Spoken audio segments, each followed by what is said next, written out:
mynews.studio. Imagine this. One injection, just twice a year, could transform HIV prevention. Are we at a real turning point? Today's date is June 20th, 2025. Let's jump right in. HIV treatment has seen a major shift this year. Now, with lenacapavir, just 2 shots a year, it was named Science Magazine's 2024 Breakthrough of the Year.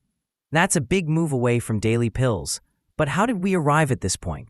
Years of research are coming together at once. Take lenacapavir. 2 injections a year is enough for ongoing protection. And that's not the only new tool. We have monthly or bi-monthly injectables, vaginal rings, and even clinical trials exploring options that might last a full year. The idea is to simplify prevention and treatment and help people keep up with it. But are these innovations actually reaching everyone who needs them? That's the heart of it. Science is moving quickly, but getting these advances out there is a different challenge. We're seeing collaborations between pharmaceutical companies, governments, NGOs, and community groups, all working to deliver these drugs, especially in low and middle-income countries. But are these efforts enough to handle barriers like cost, health infrastructure, and stigma? Not quite yet. Rolling out these treatments is about more than manufacturing. Knowledge sharing and ongoing funding matter too. Organizations like UNAIDS are working to push these partnerships forward, but scaling up remains tough. Still, some experts now believe ending the AIDS pandemic is within reach. Do you think the world is prepared to act on that hope? There's a lot of hope, but what really counts is action. Access to long-acting therapies like lenacapavir and new antiretrovirals such as VH184 and VH499 depends on these partnerships and steady investment. And let's not forget, there are emerging gene editing and antibody-based treatments. Some people in trials have even stopped regular antiretrovirals while keeping HIV undetectable. Are we possibly seeing the first steps toward a functional cure? It's possible.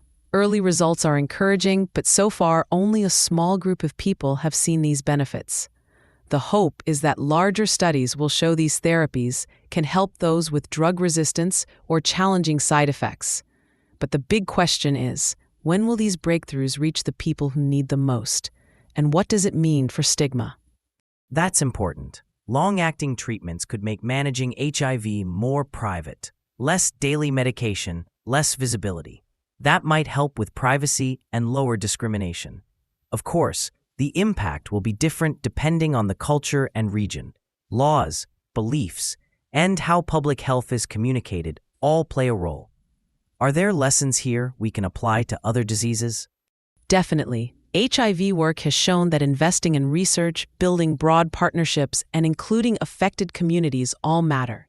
These lessons can help tackle other persistent diseases too, by focusing on fair access, open data, and easier prevention and treatment. The narrative is shifting from crisis toward hope, but staying alert remains essential. So what's next? Next steps are clear. Make new treatments available everywhere, not just in wealthier countries. Grow partnerships, keep funding steady, and always keep prevention on the agenda. Millions are still living with HIV, and health inequalities persist. Are we ready to do what's needed to finish the job? That's the key issue. Thanks for being with us as we explored the latest in HIV treatment and what these advances could mean for global health. From twice-yearly injections to worldwide partnerships, HIV care is at a crossroads. Keep following, keep learning. Thanks for tuning in. This episode comes to you from mynews.studio. Give it a try for free.